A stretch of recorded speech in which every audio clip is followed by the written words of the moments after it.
नमस्कार सर, मेरा नाम राजू है। एक क्वेश्चन पूछा गया है कि पिताश्री नहीं रहे, अब माताजी के पास 48 लाख रुपया है, कहाँ और कैसे इन्वेस्ट करें। क्वेश्चन इस तरह से, राजू भैया पापा के गुजर जाने के बाद 48 लाख रुपया मम्मी के पास है। इसमें से आधे पैसे को फ्यूचर ग्रोथ के लिए इन्वेस्ट करना चाहते हैं और आधे पैसे को निकाल करके एक्सपेंस करना चाहते हैं, खर्च करना चाहते हैं दैनिक जीवन यापन के लिए। तो बताइए कहाँ कैसे इन्वेस्ट करें। तो इस पे वीडियो है। सबसे पहले जो आधा पैसा है 24 लाख रुपया, इस तरह का क्वेश्चन 3-4 दिन पहले फ़ोन पे भी आया था कि रिटायर होने वाले हैं, पहले से म्यूचुअल फंड कर रहे हैं, 2-4-5 हज़ार का अच्छा खासा बेनिफिट दिख रहा है, अब 20-25 लाख रुपया हमारे पास है तो कहाँ इन्वेस्ट करें। उनके लिए भी इस तरह के इन्वेस्टर जो सोचते हैं कि एक मुश्त पैसा है पर थोड़ा सा सेफ चलना चाहते हैं, ज़्यादा रिस्क नहीं लेना चाहते हैं, तो उसके हिसाब से ये वीडियो है। आधा पैसा 48 में से आधा पैसा बोलते हैं कि हम फ्यूचर ग्रोथ के लिए लगाना चाहते हैं, तो 24 लाख रुपया अगर 15 साल के लिए टाइम है तभी म्यूचुअल फंड में घुसना है। जब आप फ्यूचर ग्रोथ बोलते हैं तो क्या इतना टाइम है तब डालना है? नहीं टाइम है, 4 साल 5 साल के बाद ही निहायत जरूरी काम है, छोटी बेटी का शादी करना है, घर बनाना है, ऐसा वाला काम है तो नहीं लगाना है, बैंक एफडी में पड़ा रहने दीजिए। पर ये सब काम हो चुका है, अब ज़्यादा बहुत बड़ा काम नहीं है, तो पैसे को 15 साल के लिए छोड़ सकते हैं। उसके लिए मैं 3 फंड बताता हूँ।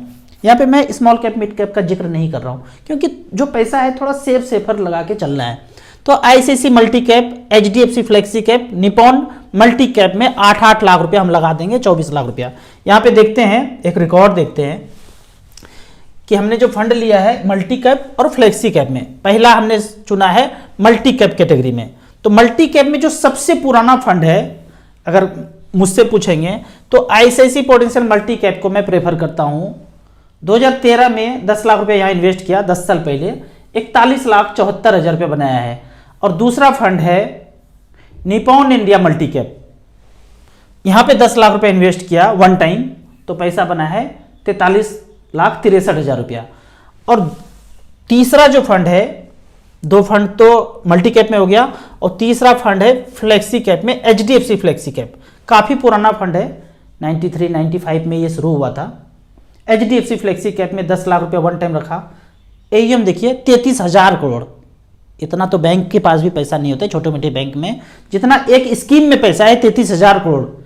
10 लाख का वैल्यू पिछले 10 साल में 42 लाख रुपया बनाया है।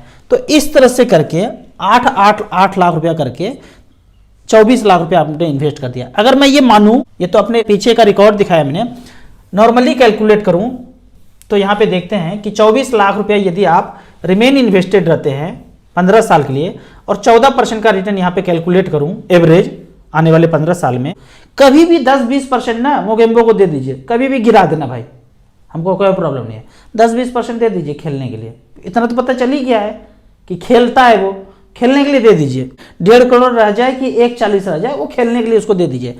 पर एक कैलकुलेशन और यहाँ पे करना है, अगर हम ये नहीं करते हैं और 7% की रेट से बैंक, पोस्ट ऑफिस उस सेफर जगह लगाते रहे तो 66 लाख रुपया बनता है। ऐसे करके जरूर कैलकुलेट करना है, सोचना है।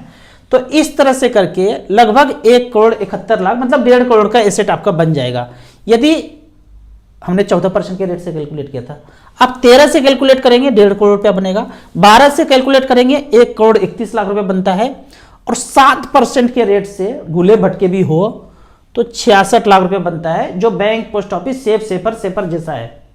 ऐसा नहीं कि खत्म जीरो हो जाएगा सब कुछ, क्योंकि बैंकों ने भी वहीं लगाया है, वहां से 12-13 कमा रहे हैं, आपको 7 दे रहे हैं। अगर 7 भी मिलता है तो 66 होता है, जो कि म्यूचुअल फंड में नॉर्मली आपको बैंक, पोस्ट ऑफिस से डबल रिटर्न मिल जाता है लंबे समय में। तो इस तरह से करके जो आप लंबे समय के लिए आधा पैसा लगाना चाहते हैं, यहाँ पे लगा करके छोड़ सकते हैं। अब दूसरा बात है कि अभी से जीवन यापन करने के लिए कुछ पैसे चाहिए, तो 24 लाख रुपया पेंशन फंड के लिए अगर मैं मानूं तो एसबीआई इक्विटी हाइब्रिड में 8 lakh, ICICI equity and debt में 8 लाख, एचडीएफसी हाइब्रिड इक्विटी में 8 लाख। पहले इसका नाम बैलेंस फंड हुआ करता था, अभी नाम चेंज होकर के इस तरह से हो गया है हाइब्रिड, मतलब मिला जुला, डेट भी है इक्विटी भी है। तो 8 लाख करके हमने 24 लाख रुपया इन्वेस्ट कर दिया। तो यहाँ पे अब देखते हैं कैलकुलेटर में कि ये फंड ऐसा क्या बोलते हैं। तो हमने हाइब्रिड एग्रेसिव स्टार एसआईपी में जाएंगे तो 14 नंबर पे ये आपको फंड मिल जाएगा। यहाँ पे 24 लाख रुपया रखा और 15,000 रुपये पर मंथ लेना शुरू कर दिया। 15-16 हज़ार, इससे ज़्यादा नहीं लेंगे। इससे ज़्यादा लेंगे तो क्या है, बाद में जो पैसा मिलना है उसमें कमी हो जाएगा। तो 15,000 रुपया सेफ है, इतना ले सकते हैं। 10 साल का रिकॉर्ड यहाँ पे दिखाते हैं कि SBI इक्विटी हाइब्रिड में 3 फंड में बता रहा हूँ, SBI equity hybrid, ICICI equity and debt और HDFC इक्विटी हाइब्रिड। 24 लाख रुपए यहाँ रखा, मतलब तीनों मिला के 24 लाख रख रहे हैं, मैं एक एग्जांपल से ले रहा हूँ। 24 लाख रुपया रखा था और 15,000 रुपये पर मंथ लेना शुरू किया, तो टोटल कितना ले लिया, 18,90,000। और आज बैलेंस कितना बचा हुआ है, 84 लाख रुपया। ये 10 साल का रिकॉर्ड है, पीछे 10 साल का रिकॉर्ड है। उसी तरह ICICI इक्विटी डेट में 24 लाख लगाया, विड्रॉ किया 18,90,000 और बैलेंस बचा हुआ है 96 लाख रुपया, 17% का रिटर्न दिया है। तीसरा फंड है HDFC इक्विटी हाइब्रिड, यहाँ पे भी 24 लाख रुपया जमा किया, 15,000 रुपया लिया पेंशन इमीडिएट, आज जमा किया, अगले 1 तारीख से लेना शुरू कर दीजिए। 18,90,000 मिल गया, पैसा बचा है 82 लाख रुपया। तो इस तरह से बैंक वाले में पेंशन फंड में लगा देंगे, बैलेंस फंड में, HDFC, ICICI, SBI। अब यहाँ पे एक कैलकुलेशन करते हैं कि इतना रिटर्न तो आपको पीछे का रिकॉर्ड मिला, लाइव रिकॉर्ड। अब एक्सपेक्टेड कैलकुलेशन करते हैं, कैसे कैलकुलेशन करेंगे, यहाँ पे आते हैं, स्टार SIP के कैलकुलेटर में गए और यहाँ HWP पेंशन कैलकुलेटर में गए। 24 लाख रुपया रखा, 15,000 रुपये पर मंथ लेना शुरू किया इमीडिएट, ऐसा 15 साल तक लेते रहेंगे और मात्र 10% ही रिटर्न मिले। पहले 15 मिला, 16 मिला, 17 मिला, उसको हम नहीं जानते हैं, पीछे मिला ना, आगे क्या मिलेगा पता नहीं। 10% का रिटर्न कैलकुलेट किया तो 27 लाख रुपया तो विड्रॉ कर लेंगे पेंशन के तौर पे, लगाए थे 24, 27 विड्रॉ कर लिए, 44 लाख रुपया बच जाएगा यदि 10% का रिटर्न देता है तो। यदि 10% रिटर्न ना दे तो 9% दे तो 9% के रेट से निकालेंगे तो उतना ही जो मिल रहा है 15,000 वो कांस्टेंट रहेगा, वो उतना मिलते रहेगा। 27 लाख मिला, बाद में 34,92,000 बच गया। यदि 8% रिटर्न दे तो, हर चीज करके देखिए। मैं इतना कॉन्फिडेंट क्यों हूं, क्योंकि मैं ये 14-15 साल पहले कैलकुलेशन किया है, तो घोबड़ी में कोई हलचल नहीं है, कोई क्वेश्चन नहीं है म्यूचुअल फंड के प्रति। आपके मन में क्वेश्चन है, क्यों है, क्योंकि आपने कभी कैलकुलेट नहीं किया। और बहुत आसान है, वो सब फार्मूला पढ़े हैं 9th क्लास में, ब्याज बराबर मूलधन गुना समय गुना दर बटे 100, यहाँ पे ठोक के लगा दिया है वेबसाइट पे, बस इतना ही बात है।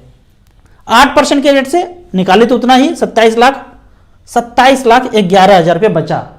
मूलधन कितना था, 24 लाख, अभी और थोड़ा सा बचा हुआ है। अगर थ्रेशोल्ड लेवल 7.6% का रिटर्न मिले, गिरते गिरते गिरते मार्केट इतना रिटर्न दे, तो हमारा 24 का 24 बरकरार रहेगा। यानी कि 24 लगाए, 15,000 रुपया लिए, 27 लाख ले भी लिए, जितना मूलधन दिए थे उससे ज्यादा ले लिए, बाद में बैलेंस भी बच गया 24 लाख रुपया। अगर 7.6% का रिटर्न मिले तो। अब आगे बढ़ते हैं, यहां पे देखते हैं कि इस तरह से करके 10% रिटर्न मिला तो 44 लाख रुपया बैलेंस बच जाएगा। हलचल यहां पे होगा, मार्केट ऊपर नीचे होगा तो हलचल यहां पे होगा। 10% मार्केट गिर जाए, यहां पे गिर जाएगा, 10% बढ़ जाए तो यहां पे बढ़ जाएगा। आपको वो 15-15 कांस्टेंट मिल रहा है। अगर 9% का रिटर्न एवरेज 15 साल में मिले तो 34 लाख रुपया आपके पास बैलेंस बचता है। 1 तारीख को 15,000 तो आ ही रहा है। 8% के रेट से 27 लाख रुपया बचेगा और 7.6% का भूले भटके रिटर्न मिले तो 24 का 24 बरकरार रहेगा। इससे भी नीचे चला जाए तो आपका मूलधन कम होना शुरू हो जाएगा। लेकिन ये जो बैंक जितना दे रहे हैं ना, पोस्ट ऑफिस जितना दे रहे हैं, सेफ सेपर सेफेस्ट, वो यही दे रहा है रिटर्न, 7.6 टाइप, 7.5% टाइप रिटर्न देंगे। लेकिन बैंकों को भी पता करेंगे कि वो सारा पैसा अपना मार्केट में ही लगाए हैं, कोई मंगल ग्रह बुध ग्रह पे नहीं गए हैं पैसा जनरेट करने के लिए। आपने पैसा यहां डाला, वो 7.5% का रिटर्न आपको दिए पेंशन के तौर पे, लेकिन वो लिख के नहीं देंगे कि 15 साल तक आपको यही मिलेगा। अगर ब्याज गिरेगा तो आपका पैसा भी गिरेगा। जो पोस्ट ऑफिस में रेट कभी 12% हुआ करता था, आज 7-8% चल रहा होगा, मुझे नहीं पता है। तो क्या आप गारंटी दे सकते हैं कि जो आज आपको 7-8% का रेट बैंक में मिल रहा है, आने वाले 15 साल तक वही मिलेगा? मिल ही नहीं सकता है, 4%, 3% पे आ जाएगा।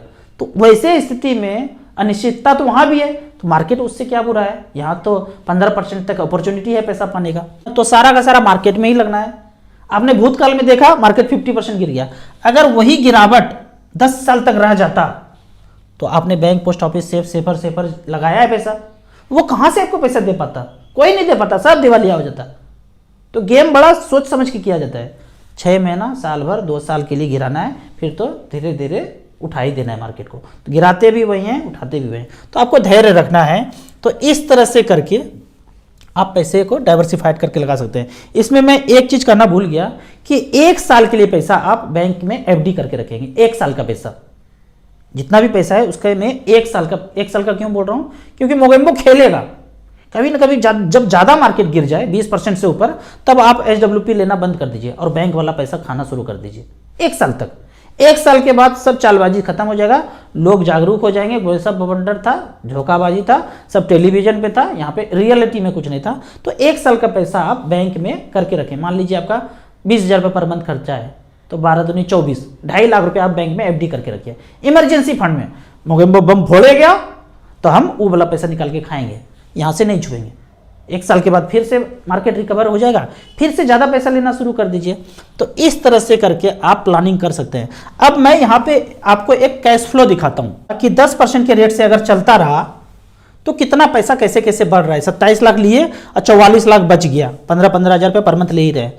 तो ये दिया हुआ है कि 24 लाख लगाया आपने, इतना इंटरेस्ट मिला, 15-15 हज़ार रुपये विड्रॉ कर लें, बाद में बैलेंस इतना बचाए। तो इस तरह से करके धीरे धीरे करके आप पैसा 15-15 हज़ार रुपये ले रहे हैं और बाद में जो बैलेंस बच रहा है हर महीने का यहाँ पे डाटा दिया हुआ है कि कैसे कैसे आपका पैसा बढ़ रहा है, अगर 10% के रेट से बढ़ रहा है तो, और विड्रावल करने के बाद जो बैलेंस बच रहा है वो इस तरह से यहाँ पे लास्ट में लगभग 44 का बात था, तो वो 44 लाख रुपया आपको लास्ट में यहाँ पे देखने को लिए मिलेगा। ये 44 लाख रुपये मिल गया। 7.6 करेंगे तो लास्ट में जो है कैश फ्लो में ऐसे अगर करेंगे, यहाँ पे 7.6 कर देते हैं, तो 24 लगाए थे तो 24 ही बचना चाहिए, 7.6 कर दिए, एकदम मिनिमम रिटर्न मिले मार्केट में। तो कैश फ्लो में यहाँ देखेंगे कि 24 हमेशा बरकरार है, बढ़ नहीं रहा है। क्यों बढ़ेगा? क्योंकि 7.6 जितना ब्याज मिला उतना खा लिए, इसी को बोलते हैं थ्रेशोल्ड लेवल 7.6 पे आ गया, लास्ट में भी 24 ही बचेगा। 7.6 से ज्यादा मार्केट आपको रिटर्न दे रहा है तो आपका यहां पे वर्थ बढ़ते रहेगा। 12 मिल जाए तो क्या होगा, 15 मिल जाएगा तो क्या होगा, वो कैलकुलेट कीजिए। एक्चुअल रिकॉर्ड अगर देखना चाहते हैं पिछले 10 साल में क्या हुआ है, तो यहां पे हमने दिखाया ही था 3 फंड का 15%, 15%, 15%, ये तीनों फंड पिछले 10 साल में 15-15-15 दिया है। तो आप कैलकुलेट कीजिए StarSIP.in में HWP पे जाके कि 15% के रेट से कितना मिलता है। एक्सपेक्ट आप 10% ही कीजिए। आपको इसी तरह म्यूचुअल फंड के बारे में और कुछ जानना है, इन्वेस्टमेंट के बारे में जानना है, तो इस नंबर पे मुझे व्हाट्सअप कर सकते हैं। आपका जो कॉमन इस तरह का क्वेश्चन हो, एक्चुअल क्वेश्चन हो, प्रॉब्लम से रिलेटेड, फाइनेंशियल प्रॉब्लम से रिलेटेड, तो इस तरह मुझे कमेंट्स कर सकते हैं। मेरे व्हाट्सएप पे डायरेक्टली व्हाट्सएप भी कर सकते हैं। बहुत से लोग क्वेश्चन पूछते हैं कि म्यूचुअल फंड का बेहतरीन ऐप बताइए जहाँ पे सारा ट्रांजैक्शन एग्जीक्यूट कर सकते हैं। तो वो है इन्वेस्टर के लिए एसेट प्लस का ऐप और डिस्ट्रीब्यूटर के लिए भी एसेट प्लस का पार्टनर ऐप। यहाँ पे आप जाके ARN होल्डर हैं तो ऑनलाइन 10 गुना अपने बिजनेस को कर सकते हैं। क्या क्या चीज़ करना है, नहीं करना है, वो सारा चीज़ हम बताएंगे। इन्वेस्टर को अपना फाइनेंशियल फ्रीडम पाना है, पैसे को सही से मैनेज करना है, तो इस ऐप में जाके आप मिनिमम 100 रुपये से इन्वेस्टमेंट कर सकते हैं। मैक्सिमम का यहाँ पे कोई लिमिट नहीं है और दोनों ही ऐप का चार्ज लाइफ टाइम कुछ भी नहीं है। वीडियो अच्छा लगे तो व्हाट्सएप यूनिवर्सिटी में दोस्तों के बीच इसे जरूर शेयर करें। यूट्यूब पे देख रहे हैं तो लाइक एंड शेयर जरूर करें। Thank you so much.